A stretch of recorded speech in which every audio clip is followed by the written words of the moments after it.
Okay, well, hi everyone. Thank you very much for watching or listening. Liam Hartree here with another episode of Presenting Champions. Today, joined by a very special guest who I'm very honored to have on the show. Today's guest, Kris Moutinho, who is obviously competed in the UFC, competed in MMA extensively for multiple other promotions, competed in boxing, grappling, Muay Thai, just about everything else as well, but mainly known for MMA as one of the coolest names out there. Kris is Soulless. Soulless, that is one of the coolest names in the game. Obviously, well known, particularly for his fight against Sean O'Malley. We'll get into that in a minute and the amazing toughness that was presented in that fight. But today we're going to be talking about the past, the present, the future, a little bit of everything, including the mindset that it takes to reach the top of your game in, well, one of the toughest sports in the world. So, champ, sorry about talking about you in third person, but that's a quick intro for the fans and other fighters. Thank you for making the time for this, and thank you for coming on the show, brother. It's great to have you. Well, thank you, brother. Thank you for having me, and it means a lot. No problem at all. So, in a minute, we will take a moment to look back and everything. But before we do, I'd like to talk to you about the future because obviously, since your release from the UFC and since everything that's been going on, you've competed in boxing, you've competed in grappling, you've had a few different things going on. You seem to have been testing yourself, shall we say, in some other styles of combat. Talk to us a little bit about if that is something that you plan to continue, like if you plan to continue with boxing or if you're going to jump back in with like another MMA promotion type of thing.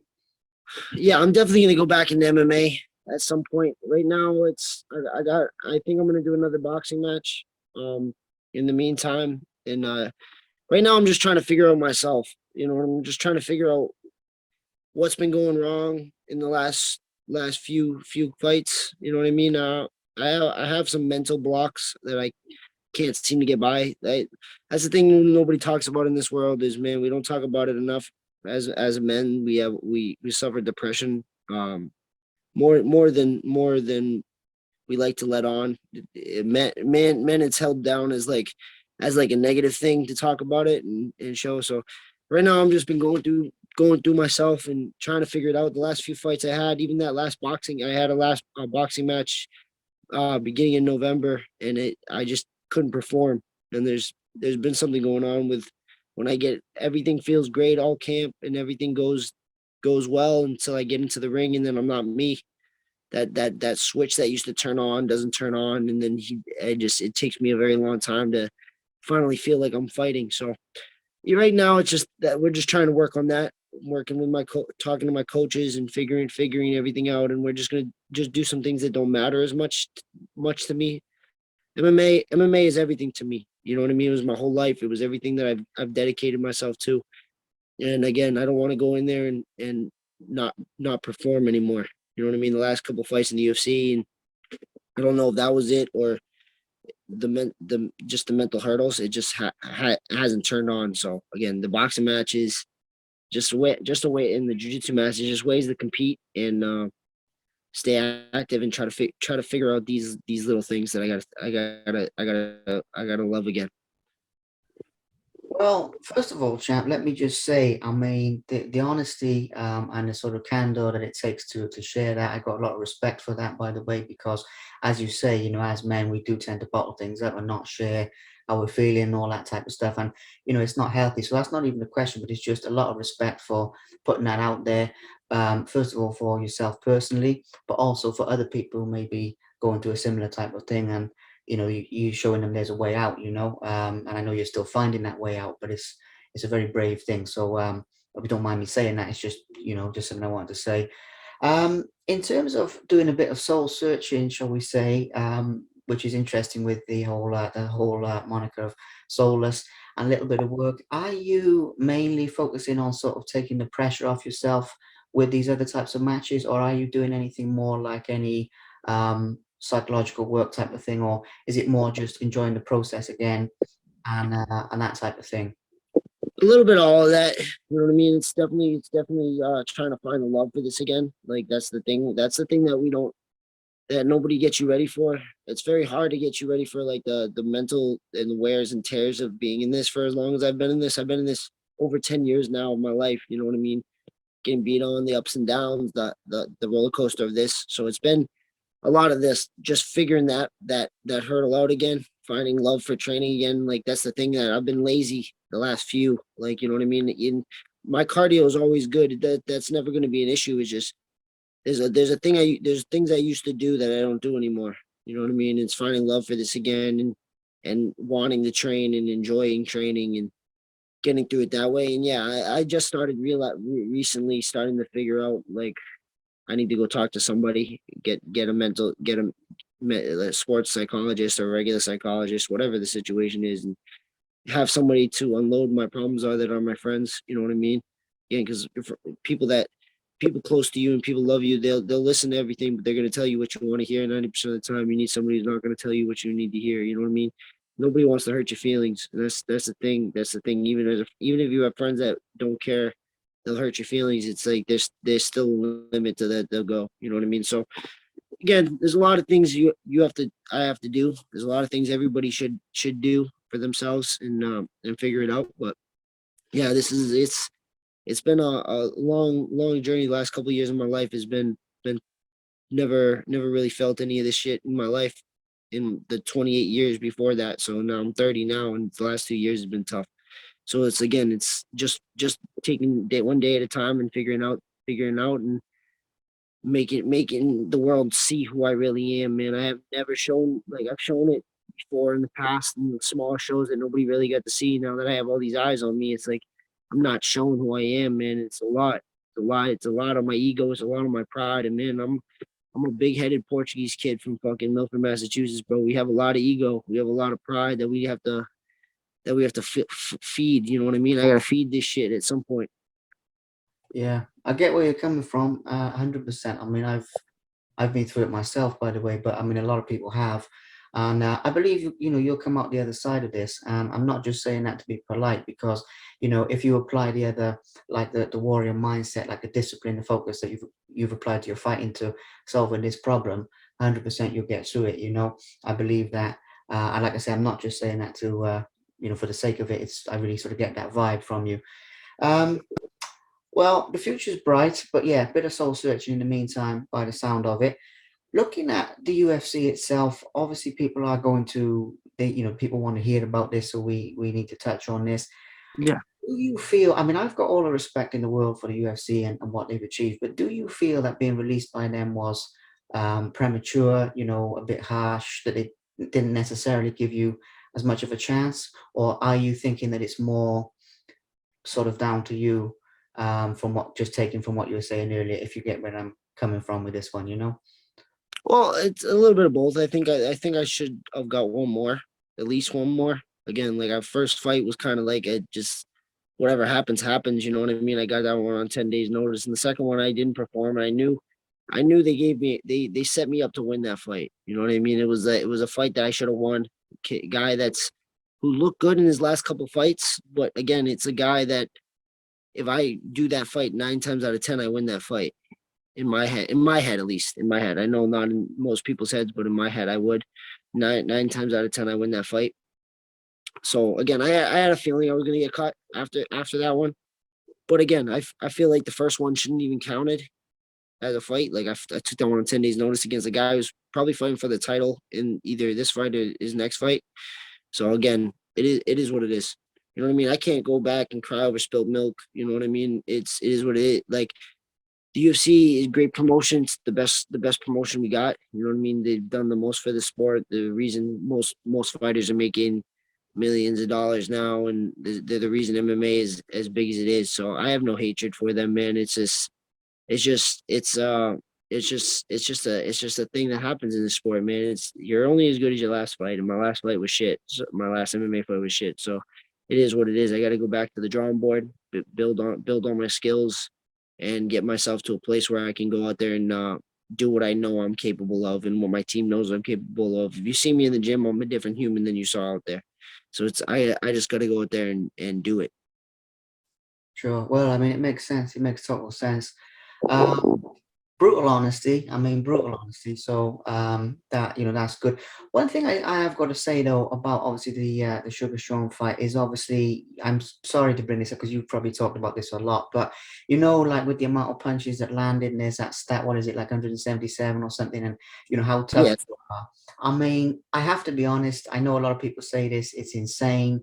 It's insane toughness. I mean, I don't know if you look at it as something to be proud of or whatever, but I have to ask, how did you keep going in that situation? I mean, I saw another interview you did, and you said like it was just another day in the office type of thing, and you were very low key about it.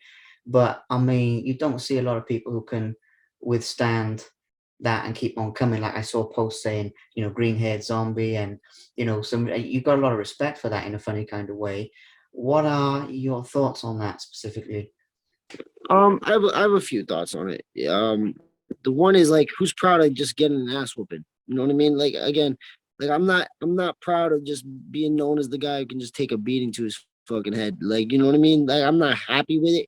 Again, it holds a little respect. I know I can take a punch. You know what I mean? I got to show the world a side of me that not many people get to see. You know what I mean? I get to show that you have to literally have to kill me to get me out of here. You have to literally have to put me out. And again, that's cool in itself. But again, there's a thing to that. Like it's not that I can just take punches and I can just do this and I've done some special work to my head or whatever the hell it is.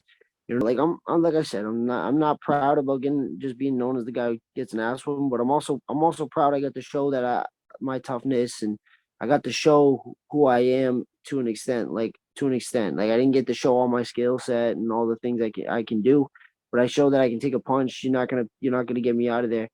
But again, to the same extent, you know what I mean? It's like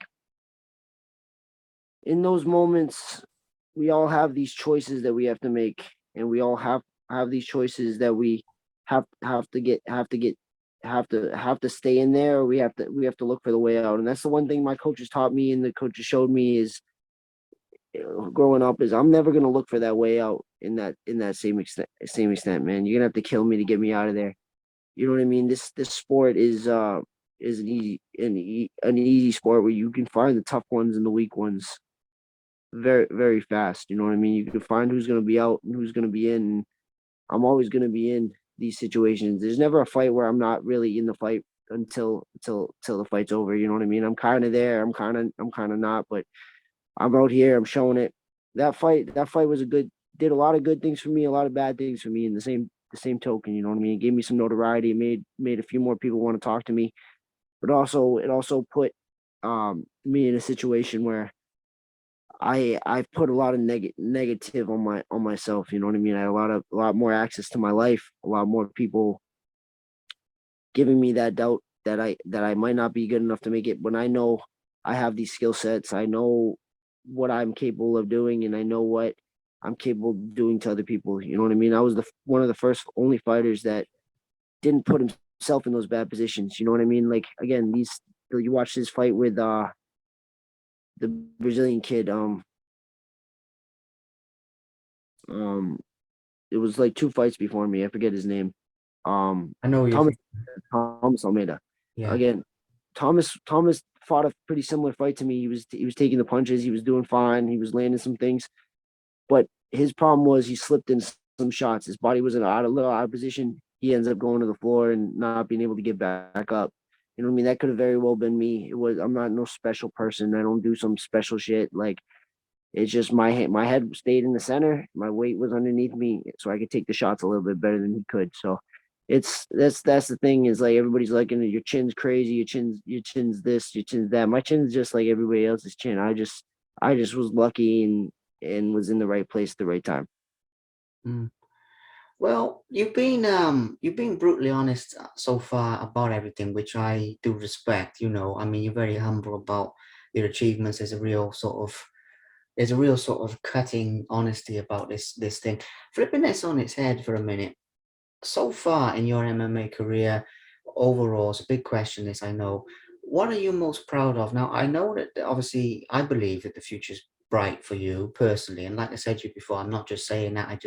I feel that because you've got a lot more to give and everything, which I believe you will get the opportunity to give. But flipping that on its head, with everything that's happened so far um, in MMA, do you have a particular fight that you're the most proud of, or there's like a personal favorite to you, or maybe more than one? I don't know. Does anything like that really come to mind? Yeah, yeah. There was the couple fights I had right before I got my shot at the at O'Malley, that shit. I had a fight against this kid named Ashika Jim, who had a little bit of hype. He had some build up, and it was like a crazy fight. Those are the kinds of fights like where I go out there, I have some adversity, but I get to go out there and I get to show who I am and show what I'm actually capable of, and I bring it all together at the end. So again, that fight was really fun for me. The fight right after that against this other kid who wasn't necessarily he wasn't as good, but again, it was just another fight. And I have some fights against the guy who's in the UFC now. Like his name's Damon. Last year I fought him when I was coming off a losing streak, and I ended up pulling that one out, and that was a great fight too. So I have a bunch of fights, man, that I'm super proud of, man. I have a 10-year career where most of my career I fought some of the best fighters in the world. You know what I mean? Outside the UFC. So Mm. it's not like I've ever looked for an easy way out. So I'm extremely proud of my career and what I've been able to do. You know what I mean? Even being in the UFC, man, I made it. I'm a kid, a little kid from a little place, you know what I mean? And I made it to the biggest organization in the world, and it was a dream that I had ever since I was 22 years old. You know what I mean? It's amazing, bro. I'm not looking down on my life and saying like I acting like I had a bad life. No, I've had a great life with great people, and it's brought great people into my life. So I'm very happy with my career, with what I've done with it. And again, I have nothing left. I have not realistically, of course, I'm going to try and do my best to make it back and make it back to the UFC and make up for what I feel like I've done there. But realistically, bro, I have nothing left to prove to anybody else in the world, man. People didn't think I was gonna make it this far, let alone where I've made it. So I'm very happy with what my career has been. Yeah. Well, so you should be. I mean, to be quite honest, so you should be. And I'm glad we got to mention that because, as I stated at the beginning, I don't consider you to be defined by the UFC. I mean, a lot of people do because obviously it really broadened like people's awareness of you.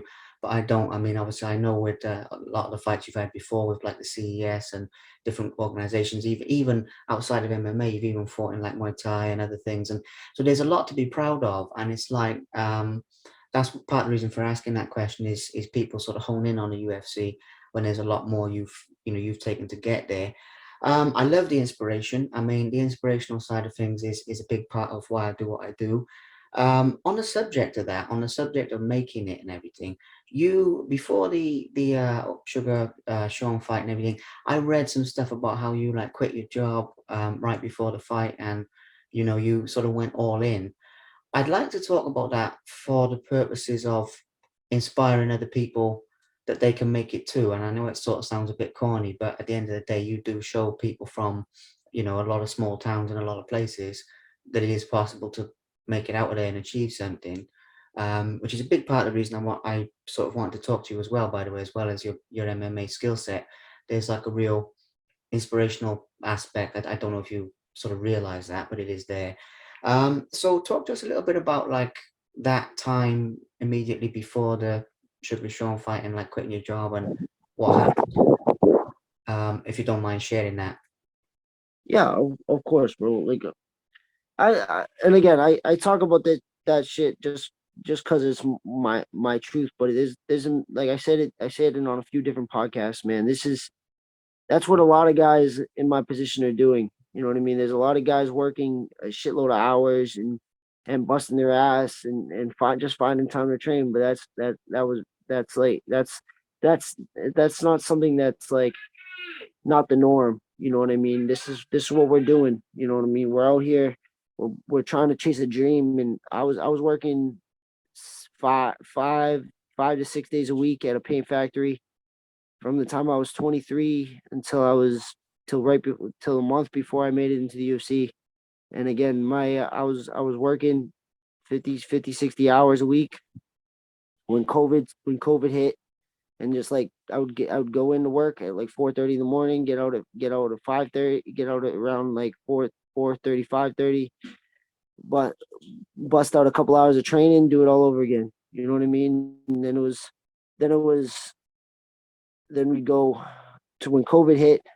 They bumped it up, man. We were working 6, 7 days a week, but we were working like 80 hours a week at some times, and still trying to find time to train again. So towards the end of that, I was kind of so burnt out. I was like talking to my ex at the time, and I was saying, yeah, maybe I'm so close, man. I just had 2 fights in a row. The UFC they were looking to get me on a contender if I had a title fight coming up for CFFC, and if I won that fight, I would have got my shot at the contender. So I was like, I got to just do this next couple months just really, really hard and really hone in on what I want to do and show the world what I got. And then literally as soon as I quit that job, I was like literally training for that fight. Not really hard training yet because my fight was in August. My manager hit me up and he was like, "Yo, um, O'Malley's fight bailed out. Might just throw your name in there. Don't think anything of it. Just keep training, do what you normally doing, and then we'll see what happens." And literally like a week goes by, nothing happens. That the day after I got off the phone with him, like I called him, my manager called me again after a week and was like, "Yeah, it's probably not happening." Literally right after I got out with him, I got 1,000 DMs from random people telling me I'm gonna die and stuff. So it's just it just shows, man, that like this kind of shit is just it's all about this having a little bit of luck and trying and working your ass off. You know what I mean? That's all my life has ever been. It's like having a little bit of luck and just work your ass off, be in the right place, the right time, and trust in your God, and man, life just falls into place. Yeah. Well, it's some powerful inspiration, it's some powerful wisdom and stuff. And you know what they say, like luck is when opportunity and being prepared come together, and like, if you have an opportunity but you're not prepared, it's probably going to pass you by. But if you're prepared and you have that little bit of luck, then the two match up and some magic happens. And it's a very sort of powerful lesson for people's lives, whatever you're doing, like whether it's fighting or whether it's something else. I like to give that little bit of inspiration in these talks that I do, to be quite honest. So thank you for sharing that. Moving into the last couple of things, obviously, with this sort of tail end of this talk. The other thing I wanted to talk to you about is obviously the whole soulless name and everything like that, man. I mean, this is just a bit of a lighter note. It's just a bit of a fun question, really, because we've got into some deep stuff just there. The whole soulless thing, or whatever, where did that come from? Because I got to be honest, I have a lot of guys on the show, and very few of them have a name. It's just my personal opinion, mine, but very few of them have a name that I think is as cool as that. So, where did that originally come from? Who gave it to you, and what happened there? I was just playing around with one of my coaches back at my the old gym that we used to have. And we were just playing around.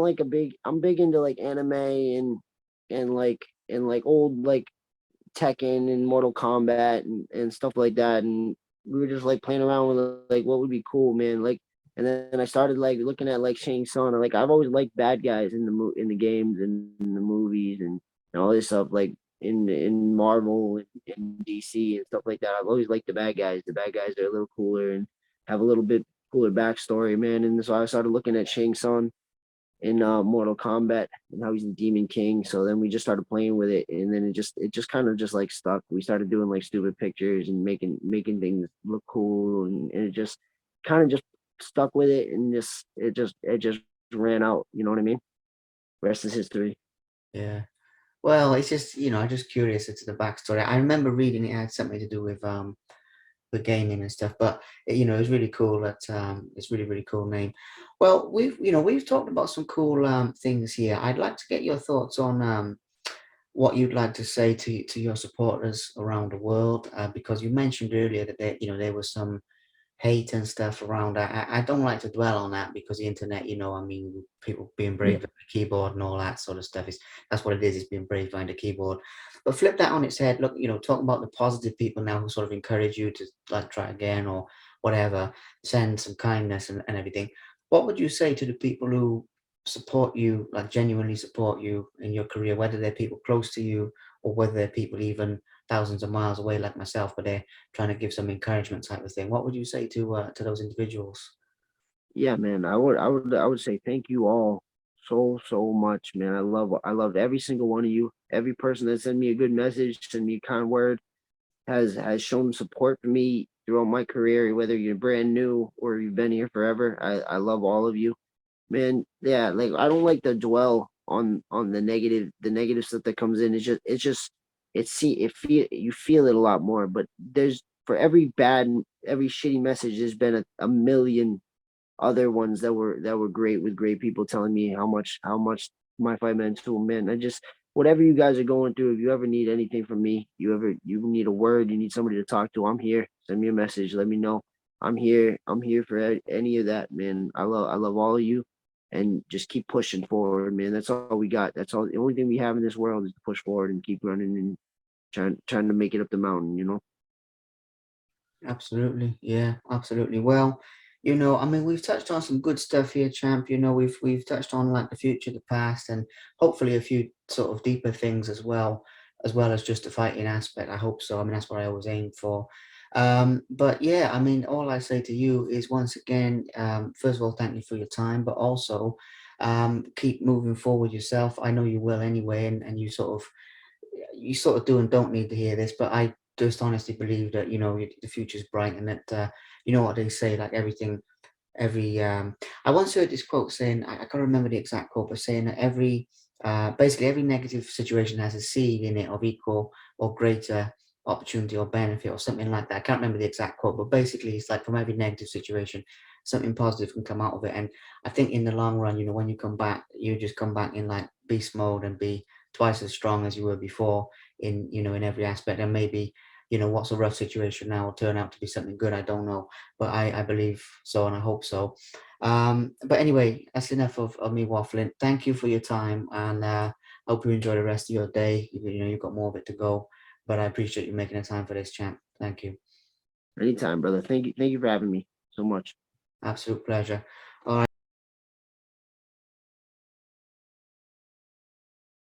Thank you very much for watching. Please subscribe to the Simply Inspired YouTube channel, and there'll be more videos coming soon.